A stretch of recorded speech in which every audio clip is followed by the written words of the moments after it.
Je crois, comme vous tous et toutes, qu'il n'y a pas de liberté d'expression sans équité et sans parité. Il n'y a pas d'égalité, alors on ne peut pas être libre sans être égaux tous, l'un vers l'autre et l'une vers l'autre.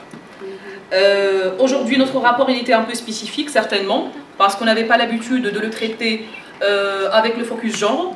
On va dire qu'on a toujours travaillé sur les différentes atteintes contre les journalistes d'une manière, on va dire, ouverte, horizontale. On n'a pas choisi et on n'a pas fait la différence. Sauf que, lorsqu'on se rend compte qu'en 2006, on a eu une statistique qui parle de 47% et 47,3% de violences et de femmes violentées en Tunisie, c'était un chiffre très énorme et c'était un chiffre frappant. Lorsqu'on se rend compte que, au moins sur 10 femmes, il y a 4 femmes qui ont subi de l'harcèlement sexuel dans leur travail, on sait bien qu'il y a quelque chose qui se passe. Et lorsque nous recevons 52 cas de violation, et sur les 52, on n'a que 11 ou 12 cas qui sont des journalistes femmes, là on se pose une question.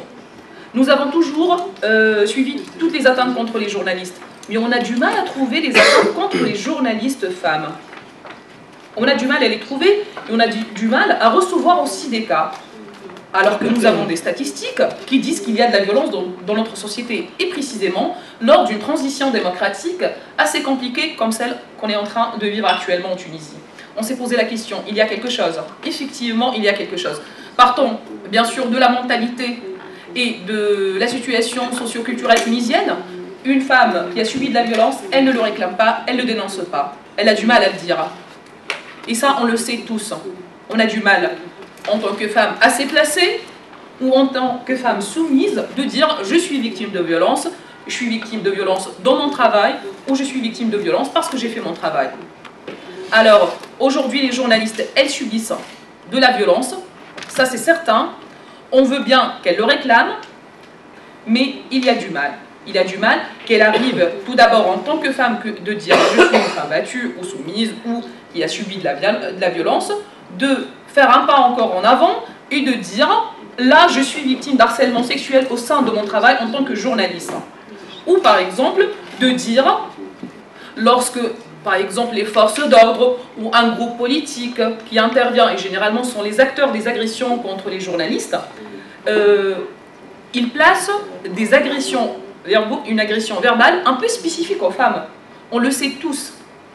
C'est pas la même insulte, et c'est bien grave qu'on arrive à étudier les insultes en Tunisie contre les journalistes femmes, c'est que c'est pas la même catégorie. Et elle a toujours une dimension, on va dire une dimension culturelle, sociale, misogyne, et qui met la femme assez bas. Et là, je crois que c'était vraiment les vraies raisons pour lesquelles on a dit qu'il faut vraiment en parler.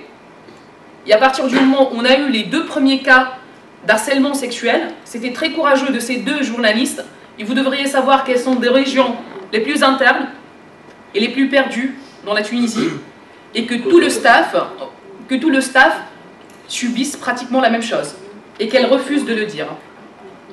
Ça revient à 3 choses. La violence contre la femme, elle revient à 3.